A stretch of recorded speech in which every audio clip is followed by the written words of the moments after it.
Pagi hari ini saya akan sampaikan satu tema firman Tuhan, yaitu tentang sebuah judul yang sedikit kontroversial, korupsi cinta. Nah, nanti kita akan sama-sama membahas ayat ini dan kita berdoa hari ini. Setiap kita akan dibawa Tuhan untuk mengenal Tuhan dengan lebih dalam lagi dan lebih luar biasa. Mari kita buka sama-sama firman Tuhan dalam Ulangan pasal yang ke-33 ayat yang ke-12. Ulangan pasal 33 ayat yang ke-12. Demikian firman Tuhan. Tentang Benyamin ia berkata, kekasih Tuhan yang diam padanya dengan tentram. Tuhan melindungi dia setiap waktu dan diam di antara lereng-lereng gunungnya. Ini adalah perkataan nubuatan yang diucapkan oleh Nabi Musa kepada seluruh 12 suku-suku Israel. Dan yang dia sedang bicarakan pada pagi hari ini tentang suku Benyamin. Dikatakan suku Benyamin disebut kekasih Tuhan. Saudara, ini adalah sebuah kebanggaan yang luar biasa dalam hidup kita. Kalau kita ini disebut kekasih Tuhan. Sebab apa saudara? Artinya kita ini orang yang sangat berharga. Orang yang paling luar biasa. Sampai Tuhan menyebut kita kekasihnya. Kalau kita melihat siapa ini Benyamin, saudara. Dia punya saudara, 11 orang laki-laki, saudaranya. Tapi dari semua saudaranya ini, mengapa Tuhan memilih dia dan menyebut dia kekasih Tuhan? Padahal secara kenyataan, anak ini anak yang paling kecil. Ini anak yang mungkin paling tidak punya banyak karunia, kehebatan yang luar biasa. Anak yang paling kecil. Secara hitungan, tidak qualified. Tidak punya kualitas yang bagus, saudara. Tapi yang hebat adalah Tuhan memilih anak ini yang bernama Benyamin. Disebut kekasihnya Tuhan. Bapak, Ibu, hamba Tuhan sekalian. Hari ini ada banyak orang mungkin yang berkata, kalau aku ini punya kualitas yang bagus, kalau aku ini punya urapan yang hebat, punya gereja yang besar, aku ini jadi hamba Tuhan yang terkenal, semua yang hebat engkau miliki, baru engkau berkata, aku dikenal Tuhan, aku dikasihi Tuhan, aku adalah hamba yang dicintai Tuhan. Saudara, sedang salah. Kalau engkau mengukur Tuhan mencintai engkau, berdasarkan besar kecilnya gerejamu, berdasarkan pengurapanmu, berdasarkan nama besarmu, dan Tuhan mencintai engkau, engkau sedang salah. Kita tahu dalam pagi hari ini, Tuhan ngomong tentang Benyamin, anak yang paling kecil, yang tidak signifikan, yang tidak punya kelebihan dalam hidupnya. Tapi Tuhan menyebutnya kekasih Tuhan. Hari ini, para hamba Tuhan, percayalah, Tuhan sedang menyebut setiap kita hari ini menjadi kekasih-kekasihnya. Amin. Kalau saudara percaya, angkat tanganmu. Saudara ingat, hari ini Tuhan menyebut kita kekasih-kekasihnya tanpa memandang bagaimana keadaan saudara, bagaimana kondisimu. Saya bersyukur kalau Musa berbicara pada Benyamin, memberikan nubuatan ini, saudara, pada suku Benyamin, bahwa mereka adalah kekasih Tuhan. Mari kita akan lihat sedikit tentang latar belakang dari kehidupan Benyamin ini. Benyamin ini punya mama yang sangat dicintai oleh Yakub yang bernama Rahel. Dan Benyamin ini lahir. Kapan dia lahir? Ketika satu rombongan besar Yakub pulang dari rumah Laban di Padan Aram, kembali ke tanah Kanaan. Di perjalanan inilah Rahel melahirkan anak. Ketika dia melahirkan anak, Rahel ini mati. Tapi dia punya seorang anak laki-laki dan dia beri nama hari itu Ben-Oni. Nama anak itu Ben-Oni. Kenapa kok Rahel memberi anaknya nama Ben-Oni? Ben-Oni artinya the son of sorrow, anak penderitaan. Diberi nama Ben-Oni sebab Rahel sangat menderita ketika dia melahirkan anak ini. Dia sangat menderita ketika dia melahirkan anak ini. Dia sebut anaknya the son of sorrow, anak penderitaan. Aku sangat susah menderita ketika melahirkannya. Dan akhirnya Rahel ini mati. Tapi yang luar biasa, tiba-tiba ayahnya Yakub berkata, bukan, anak ini bukan Ben-Oni, bukan anak penderitaan. Sekalipun hari itu yang dihadapi Rahel adalah penderitaan. Dan bapaknya Yakub berkata, dia disebut Benyamin atau Benyamin. Apa artinya? Anak dari tangan kananku. The son of my right hand. Anak tangan kanan. Artinya apa? Anak yang dipercaya yang ada tangan kananku. Semua yang aku punya, semua otoritas, kemampuan, kesanggupan aku berikan buat dia. Dia adalah wakilku. Sama seperti Bapa di surga berkata, Tuhan Yesus duduk di sebelah kanannya. Apa artinya? Itulah anak yang dipercaya, diyakini, yang diberikan kepercayaan, otoritas, semua yang Bapa punya diserahkan kepada Tuhan Yesus. Yakub berkata, dia bukan anak penderitaan. Bapak Ibu bayangkan, kalau hari itu tidak ada perubahan yang diucapkan Yakub kepada Ben-Oni, maka anak itu selama-lamanya bernama Ben-Oni, anak penderitaan.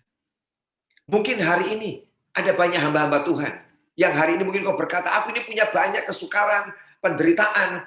Dalam pelayanan tuh begitu banyak sulit yang aku hadapi. Banyak penderitaan. Dan kau mungkin hari ini tanpa sadar menyebut dirimu, aku ini Ben-Oni. Aku ini hamba Tuhan yang punya banyak kesukaran. Tapi hari ini Bapak Ibu saya mau katakan pada saudara semua, bahwa hari ini namamu bukan lagi Ben-Oni, tapi Benyamin. Artinya apa? Orang yang dipercaya Tuhan. Hamba-hamba Tuhan yang dipercaya Tuhan. Semua namamu yang lama sedang dihapus Tuhan. Dan diberikan sebuah nama baru buat saudara. Amin. Saudara sedang diberikan sebuah nama baru hari ini. Bukan lagi orang-orang yang menderita. Bukan orang yang punya persoalan. Tapi engkau jadi orang-orang yang sedang dipercaya Tuhan. Begitu banyak hal yang luar biasa. Hari ini masa depan saudara, destiny saudara sedang diubah. Saya berdoa hari ini, sambil mendengarkan firman Tuhan ini, engkau menangkap dengan hatimu, dengan rohmu, berkata, Tuhan, destiniku berubah. Kalau hari ini, dalam pelayananku, dalam hidupku, banyak kesukaran, banyak tantangan. Hari ini, hari perubahan dalam hidupku, aku percaya. Sebab namaku disebut adalah orang yang dipercaya Tuhan, menjadi tangan kanan Tuhan. Sejak hari itu, hidup Benyamin berubah. Sebab apa? Bukan lagi anak penderitaan, tapi anak yang menjadi tangan kanan dari ayahnya, tapi juga tangan kanan dari Tuhan. Dari peristiwa itulah saudara, Benyamin mulai berubah hidupnya. Dalam bahasa Inggris, ayat yang saya bacakan tadi bagus saudara. Dikatakan, and Benjamin, he said, the beloved of the Lord shall dwell in safety by him, and the Lord shall cover him all the day long, and he shall dwell between his shoulder. Ada sedikit perbedaan bahasa Indonesia dan bahasa Inggrisnya. Kalau bahasa Indonesia berkata, dan dia akan diam di antara lereng-lereng gunungnya. Benyamin diam di lereng-lereng gunungnya. Bahasa Inggris lebih jelas berkata, he shall dwell, dia akan tinggal between his shoulder. Akan tinggal di antara dua bahu Tuhan. Ini yang luar biasa. Kalau Indonesia ngomong di lereng-lereng gunung, bahasa Inggris berkata, Benyamin tinggal di antara dua shoulder-nya Tuhan, atau dua bahunya. Di mana tuh saudara? Di antara dua bahu. Di sini. Di hati Tuhan. Tuhan berkata, Benyamin, aku taruh dia di antara pundakku, yaitu di hatiku. Dia anak yang dicintai, dikasih Tuhan. Saudara, saya mau katakan buat setiap hamba Tuhan pada hari ini, Tuhan taruh saudara semua di antara kedua bahunya. Di mana? Di hatinya. Setiap kita, engkau tahu tidak tahu, engkau sadar tidak sadar hari ini, Tuhan taruh saudara semua di dadanya Tuhan, di hati Tuhan. Saudara ada dalam hatinya, dan dia selalu berpikir tentang saudara, siang dan malam, melekat di hatinya. Kalau saudara diingat, itu luar biasa. Kalau engkau ditaruh di sini, itu hidupmu akan menjadi luar biasa dan diubah Tuhan. Hari ini, belum terlambat. Tuhan akan memulai menaruh saudara di hatinya. Tapi yang kedua saudara, di antara dua bahu apa artinya? Di punggung, ya kan? Betul, yang depan di hatinya Tuhan. Tapi yang kedua di antara dua bahu, artinya di punggungnya. Apa artinya saudara? Waktu saya mendapatkan revelation, pewahyuan tentang ayat ini saudara, saya sangat kagum dengan Tuhan. Betul, saat engkau sukacita, dia taruh engkau di hatinya.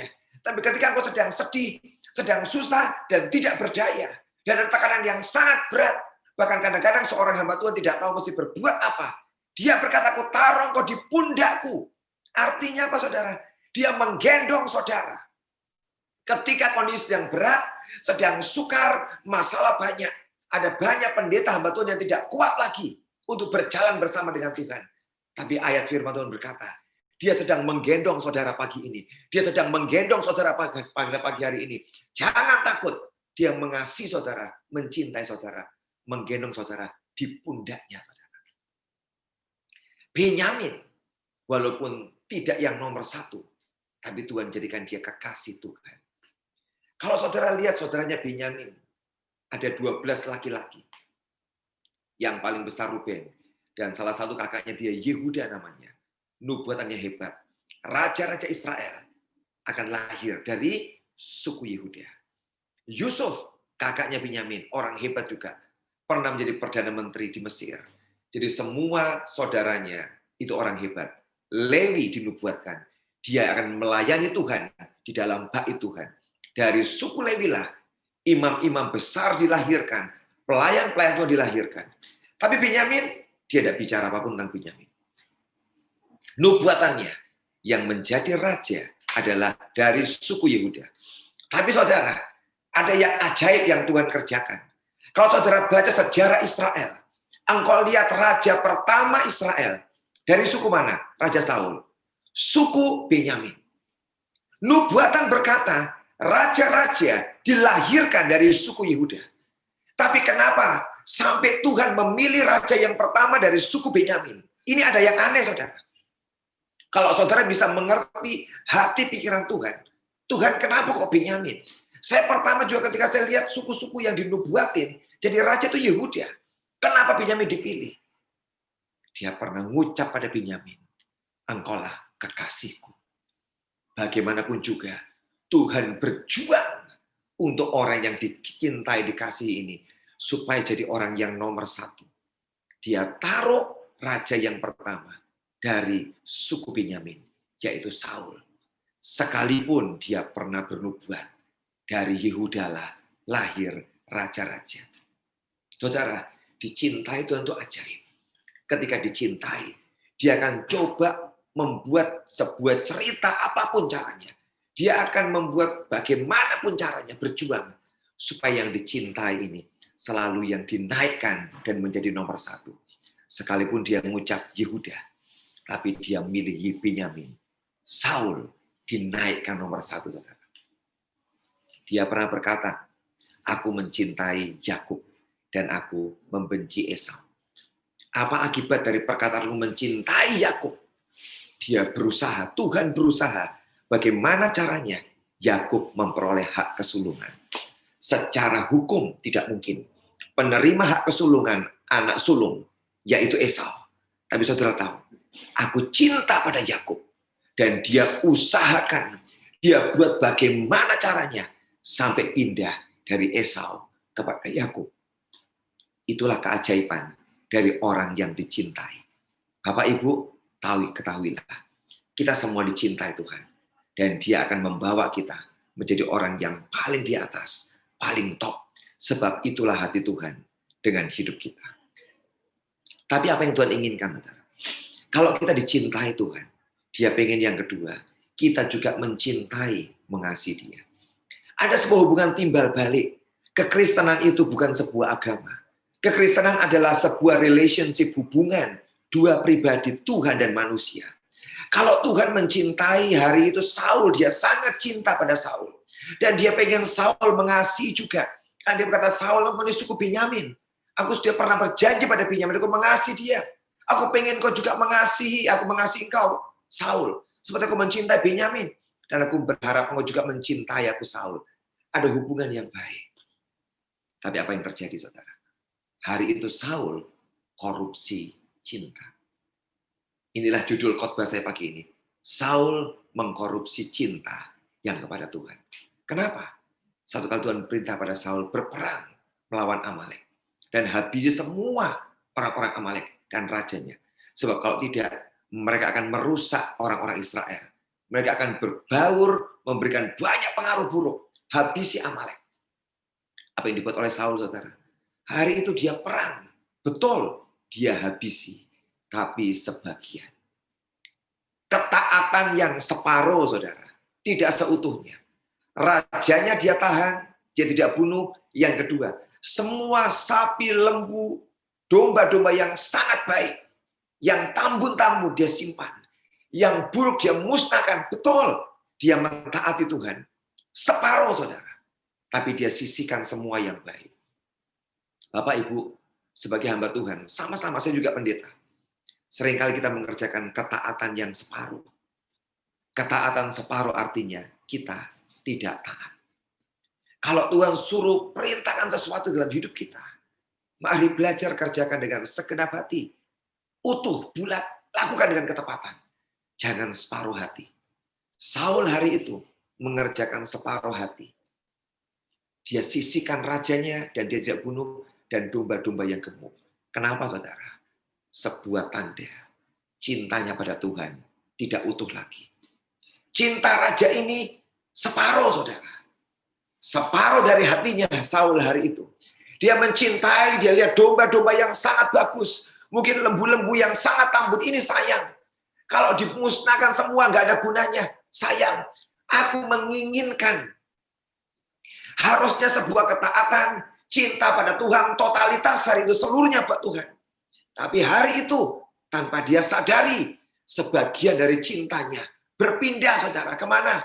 Ke harta dan kekayaan. Bapak Ibu sekalian, apakah hamba Tuhan kebal terhadap kesalahan ini? Tidak, saudara. Semua kita tidak ada yang kebal dengan kesalahan ini. Hati kita betul sebagai pendeta. Kita mungkin mengabdi pada Tuhan. Kita melayani Tuhan.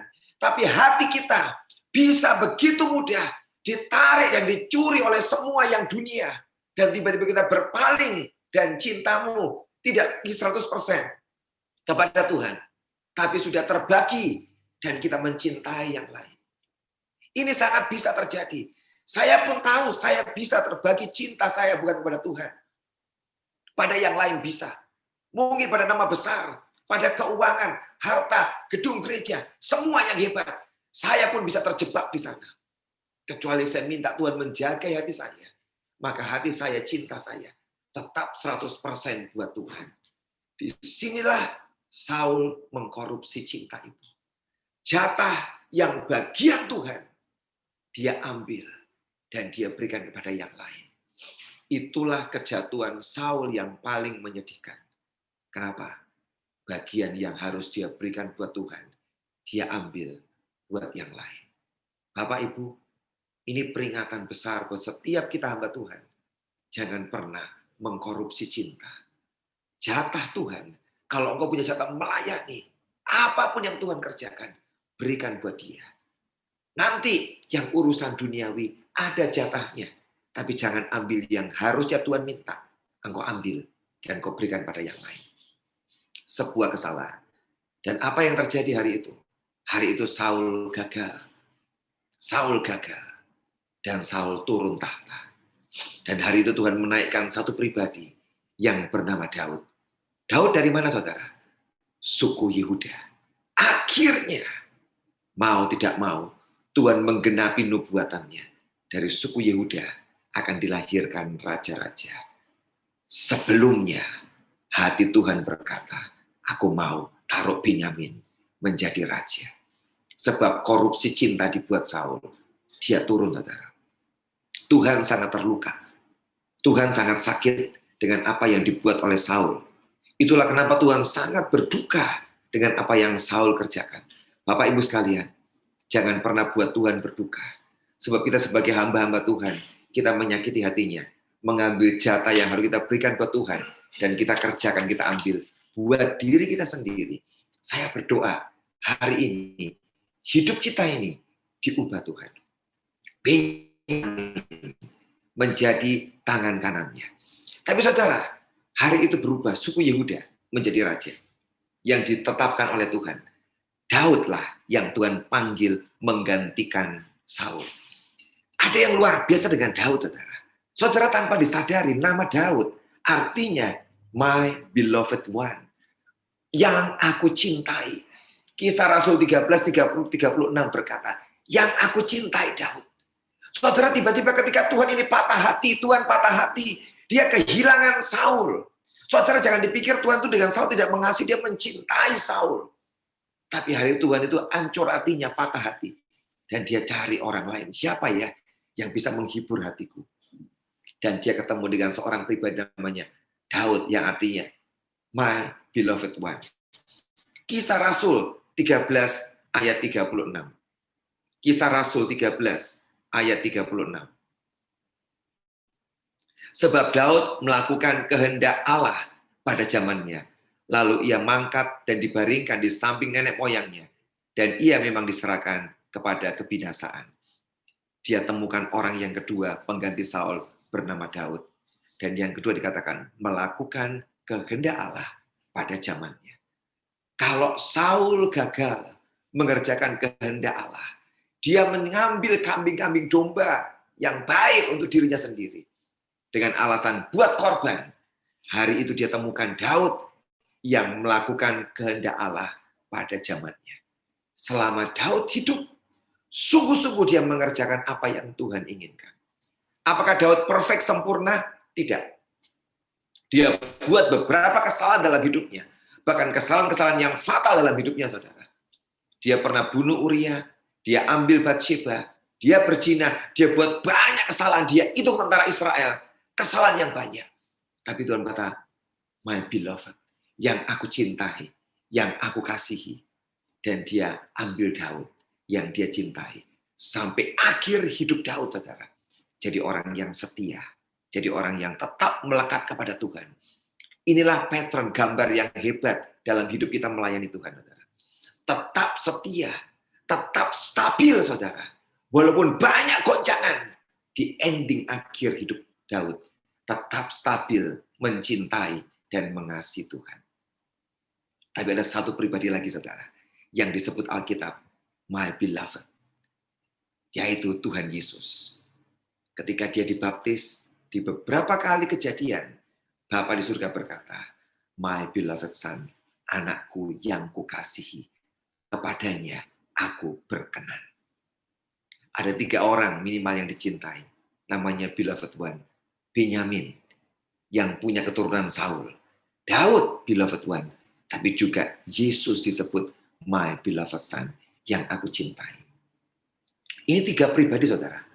Gambaran orang Kristen, saudara. Perjalanan hidup kita, orang dicintai Tuhan. 1, Saul. Ada Benyamin yang dicintai Tuhan, yang gagal.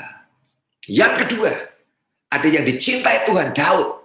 Di tengah-tengah, dia hampir hilang dan jatuh, Daud. Tapi dia balik kembali, bertobat. Dan balik ke Tuhan. Yang ketiga, Yesus Kristus, the beloved son, yang dia dari lahir sampai kematian di kayu salib. Dia mentaati Bapaknya dengan hebat, dengan luar biasa. Hidup orang Kristen dicintai, hilang. Dicintai, gagal kembali. Dicintai, dia mencintai sampai garis akhir. Saudara, Tuhan mau setiap kita ikut seperti Tuhan Yesus. Sampai garis akhir, dia setia, tetap yang dicintai, tetap yang dikasihi Bapaknya, sampai selama-lamanya. Saya tahu, saudara, untuk mengiring Tuhan, itu tidak gampang. Ada banyak tantangan mungkin yang kita hadapi. Dan membuat cinta kita dan hati kita ini seringkali, saudara, hati kita kepada Tuhan menjadi dingin. Kita bisa dalam pelayanan hati kita didinginkan oleh Tuhan. Sehingga cintamu dan kasihmu itu pudar kepada Tuhan. Keadaan ekonomi yang berat bisa membuat kita tawar. Aku udah melayani Tuhan. Udah sungguh-sungguh habis-habisan. Kenapa dia tidak tolong aku? Ada begitu banyak persoalan di jemaat. Memberikan tawar hatimu. Engkau difitnah, dicela, membuat tawar hatimu. Ada begitu banyak hal. Tapi saya mengatakan buat saudara hari ini. Hari ini balik kepada Tuhan. Minta Tuhan, biarkan aku yang dicintai ini juga mengasihi, mencintai engkau. Aku mengasihi, mencintai engkau. Seperti Tuhan Yesus yang setia sampai mencapai garis akhir. Destiny kita, masa depan kita, masa depan yang hebat, yang luar biasa.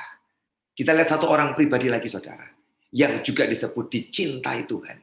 Tapi orang ini gagal, saudara. 2 Samuel, ayat yang ke-12. 2 Samuel 12, ayat 24 dan 25. 2 Samuel 12, 24 dan 25. Kemudian Daud menghibur hati Batsheba istrinya. Ia menghampiri perempuan itu dan tidur dengan dia. Dan perempuan itu melahirkan seorang anak laki-laki. Lalu Daud memberi nama Salomo kepada anak itu. Tuhan mengasihi anak itu. Dan dengan perantaraan Nabi Nathan, ia menyuruh menamakan anak itu Yedidya. oleh karena Tuhan. Bapak Ibu sekalian, ini ada sebuah cerita yang menarik, saudara. Kalau kita cuma baca biasa, maka ayat ini biasa, saudara. Tapi kalau engkau mau masuk lebih dalam mendapatkan pelajaran dari ayat ini ayat yang hebat, saudara. Dikatakan ketika Daud bertobat dari salahnya, dan Batsheba dipulihkan menikah dengan Daud, ya, anak yang pertama mereka dari hasil hubungan ini mati. Dan Tuhan memberikan anak kedua buat Batsheba hari itu. Dan anak itu waktu lahir, Daud memberi nama Salomo, saudara. Anak itu. Kenapa kok Daud memberi anak itu nama Salomo? Salomo atau Shalom artinya damai. Kenapa, saudara? Sebab Daud tahu dia sebagai orang dicintai, namanya beloved one, Daud yang dicintai Tuhan. Hidupnya tidak gampang, saudara. Kalau saudara pelajari perjalanan hidup Daud, itu hidup yang tidak gampang. Bagaimana jadi gembala kambing domba, di rumah jadi anak yang apa ya? Anak yang nggak direken, nggak dihitung di rumah. Kakak-kakak jadi tentara, orang-orang hebat. Dia gembala kambing domba, paling kecil, nggak direken. Itulah keadaan Daud. Ketika dia mulai dipromosi jadi tentaranya Saul pada hari itu, dia pernah dicemburui oleh Saul. Dan dia mau dibunuh oleh Saul. Dia dikejar-kejar oleh Saul, mau dibunuh. Itu bertahun-tahun saudara dia mengalami. Pengalaman yang buruk, yang jelek. Setelah dia menjadi raja, ada begitu banyak persoalan dalam istananya, saudara. Dan Daud berkata, jadi orang dicintai ternyata berat ya, gak enak ya. Daud melewati. Ketika anaknya lahir, yang dia cintai, dia beri nama Salomo, Shalom. Udah nggak usahlah diberikan nama yang lain-lain. Shalom, tenang aja. Sudah cukup buat aku. Shalom. Tapi Tuhan nggak, saudara. Dia kirim Nathan berkata, beri nama Yedijah. Artinya apa? The beloved of Jehovah. Yang dicintai oleh Yehova. Itulah namanya Yedijah. Tapi Daud berkata, tidak. Aku tidak mau beri nama itu. Biarkan Salomo namanya. Dan Salomo dikenal dengan Salomo dan dengan Yedijah. Yedijah betul namanya, tapi tidak pernah dikenal dengan nama itu. Dia kenal sebagai Raja Salomo. Saudara tahu, rencana Tuhan buat Salomo harusnya Yedijah. Rencana dicintai, dikasihi dengan luar biasa. Tapi Daud berkata, banyak masalah ya Tuhan, dicintai Tuhan itu ternyata. Ya udahlah, Salomo aja, Shalom aja, tenang, damai, cukup buat aku. Kalau levelku cuma Shalom, damai, peace, cukup Tuhan.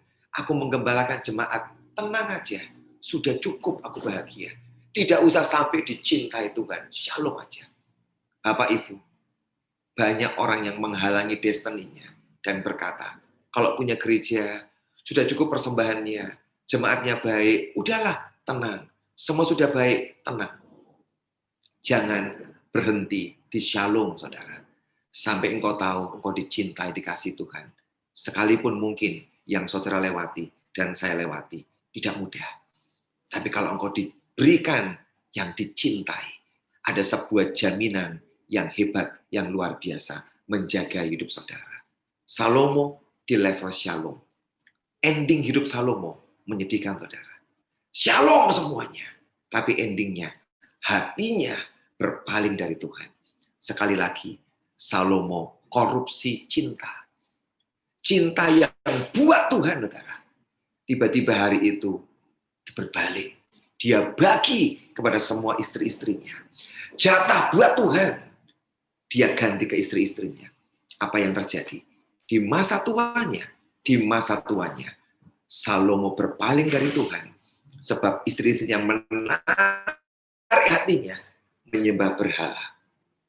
Ending hidup Salomo sangat menyedihkan. Kenapa, saudara? Sebab Salomo cuma berkata, aku cuma mau tenang, Shalom. Tidak sampai level dicintai, dikasih Tuhan. Cukuplah Shalom. Bapak Ibu, jangan ada orang yang mau berhenti hidupnya, cuma berkata di level Shalom. Tidak, saudara. Dia mau cintai saudara, mengasihi saudara, dan saudara mencintai dia. Saya percaya dia bisa mengubah cara melayani kita. Dia ubah gereja kita. Dia ubah banyak hal yang kita kerjakan. Kalau hari ini kau berkata, Tuhan, jadikan aku yang dicintai. Sekalipun menghadapi banyak tantangan, biarkan aku dicintai. Dan kau yang menjamin aku selesai sampai garis akhir. Selesai sampai garis akhir. Terakhir, saudara, satu tokoh lagi yang bernama Paulus. Pelajari Paulus. Siapa Paulus, saudara? Paulus kembali suku Benyamin. Kalau saudara lihat Paulus, ini orang yang seperti Tuhan berkata, aku kembalikan lagi panggilanku. Callingku buat Benyamin. Aku kembalikan calling. Paulus adalah orang yang paling banyak menulis kitab di Alkitab ini, di Perjanjian Baru. Ada begitu banyak kitab ditulis Paulus. Dari mana dia? Suku Benyamin, saudara. Orang yang pernah sangat jahat menentang Tuhan, tapi jumpa dengan Tuhan. Dan Tuhan mencintai, mengasihi orang ini. Dipakai Tuhan dengan hebat.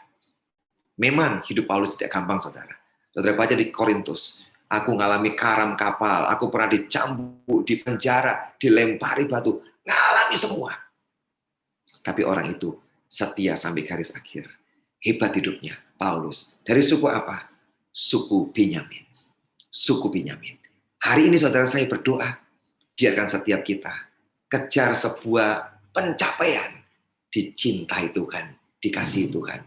Dan saya tahu, saudara akan dijamin, apapun keadaanmu, dia menjamin kita selesai sampai garis akhir. Bukankah itu yang kita inginkan?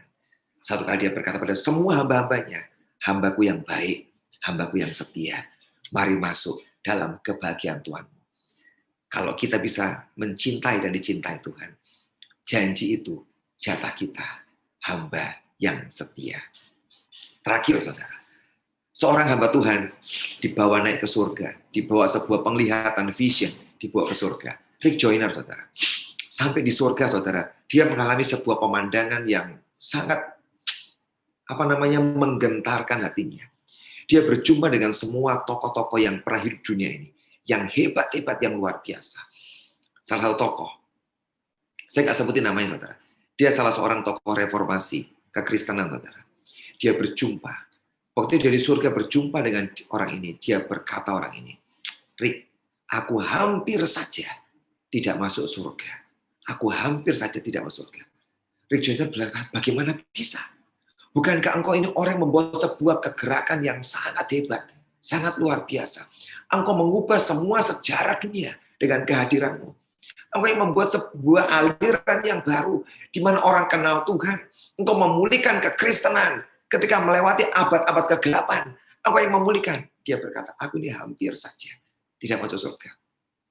Ditanya, kenapa? Kenapa? Dan dia berkata, sebab aku ini menarik segala sesuatu kepada diriku. Harusnya aku menarik semua orang kepada Tuhan. Tapi aku buat kesalahan. Aku tarik semua orang pada diriku. Aku punya banyak orang-orang di bawahku. Yang aku didik mereka, aku ajar mereka. Tapi tujuanku adalah mengerjakan doktrinku. Mengerjakan apa yang aku ajarkan. Betul dari Tuhan ajarannya. Tapi aku tarik mereka pada diriku. Aku suruh mereka pergi melayani di mana-mana. Demi visiku. Aku suruh mereka melayani yang hebat-hebat. Demi agendaku secara pribadi. Ketika aku sampai ke pengadilan Tuhan, Tuhan berkata, engkau tidak bawa orang-orang kepada aku, tapi kau bawa mereka kepada pribadimu. Dan dia kata, hampir saja aku tidak selamat. Tapi oleh anugerah Tuhan, Tuhan berkata, sebab engkau aku cintai, kesalahannya aku ampuni, dan aku masukkan kau ke surga. Walaupun di level yang paling rendah, berkata, aku taruh engkau di level yang paling rendah. Dan orang itu berkata, di level ini pun aku bersyukur. Karena aku sudah salah. Aku mengkorupsi cinta. Ya harusnya buat Tuhan aku ambil orang-orang ini untuk mengabdi kepada diriku. Untuk mendengarkan perkataanku. Dan bukan lagi perkataan Tuhan. Bapak Ibu hamba Tuhan. Kalau hari ini tadi dipanggil jadi hamba Tuhan. Harusnya setiap kita punya level yang paling tinggi dan lebih tinggi dari semua yang lain. Itu target Tuhan. Tapi seringkali kita mengkorupsi cinta yang jatah Tuhan kita ambil. Disitulah letak kesalahan dan kejatuhan kita. Tapi saya berdoa hari ini, saudara. Kita diubah semua. Saya pun bertobat. Saya juga bertobat. Jangan pikir saya yang hebat. Enggak. Saya pun bertobat. Saya belajar, Tuhan, aku tidak mau mengambil jatahmu. Aku jaga hidupku, supaya jangan sampai aku menarik orang senternya pada diriku. Yang menjadi pusat dan senter cuma Tuhan Yesus dan bukan diri kita. Kalau kita menjadi berhala buat jemaat, kita sudah salah. Kalau kita menjadi jemaat berhala di gereja kita sudah salah. Kembalikan semua ke Tuhan. Dan dia akan berkata, hamba yang baik, hamba yang setia. Amin. Saya berdoa hari ini, saudara, sharing saya ini memberkati kita. Dan mari kita mengubah hati kita dan cara kita hari ini. Jadilah orang dicintai dan jadilah orang mencintai Tuhan sampai garis akhir. Hari ini kita akan berdoa. Saya mendoakan buat semua hamba Tuhan dimanapun berada hari ini yang sedang Zoom bersama-sama. Saya mendoakan Bapak Ibu sekalian. Mari kita berdoa. Bapak di surga, hamba doakan buat semua peserta Zoom pada hari ini. Kami semua hamba-hamba Tuhan, kami penginjil. Tuhan, Kau yang tolong kami. Ada begitu banyak godaan jebakan yang bisa mencuri cinta kami, hati kami, yang harusnya buat Tuhan. Dan kami ubah mencintai apa yang dari dunia ini. Tuhan, hari ini kembalikan hati kami kepadamu. Ampuni kami. Kalau harapan kami tidak ke Tuhan, kalau harapan kami kepada manusia, kami sudah salah. Sebab seharusnya Tuhanlah tempat sandaran kami. Tuhanlah yang jadi senter pusat segala-galanya. Hari ini kami hamba-hamba Tuhan, kami minta ampun kepadamu. Ubah hati kami. Jadikan kami orang-orang dicintai dan juga orang yang mencintai Tuhan. Karena itulah yang menjadi jaminan. Barang siapa yang mencintai Tuhan, setia sampai garis akhir, dia diselamatkan. Tolong kami hamba-Mu Tuhan. Karena kami tahu dunia sedang menggoda kami juga. Dunia menawarkan begitu banyak hal buat kami. Dan kami tidak kebal. Tapi hari ini Tuhan kami disadarkan. Supaya hati kami ini kembali kepadamu lagi. Cinta kami kepadamu lagi. Dan kami tidak pernah menarik jemaat atau orang-orang kepada diri kami. Tapi kamilah bawa mereka semua hanya kepada Tuhan Yesus. Terima kasih buat hari ini. Yesus teladan kami. Yesus jadi teladan kami. Setia dari lahir sampai dia disalib kepada Bapaknya. Dia tidak pernah mengkorupsi cinta sedikit pun. Semua dia katakan kepada Bapa. Dia kembalikan kepada Bapa. Dia tidak pernah mengambil apa yang harus Bapaknya terima dari orang-orang yang dicintai. Terima kasih buat hari ini. Berkati kami. Berkati kami. Dan biar firman Tuhan hari ini menembus hidup kami.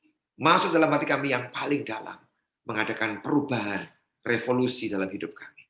Terima kasih Bapa. Dalam nama Tuhan Yesus kami berdoa dan kami bersyukur. Amin. Amin. Amin. Tuhan Yesus memberkati. Saya kembalikan kepada host kembali.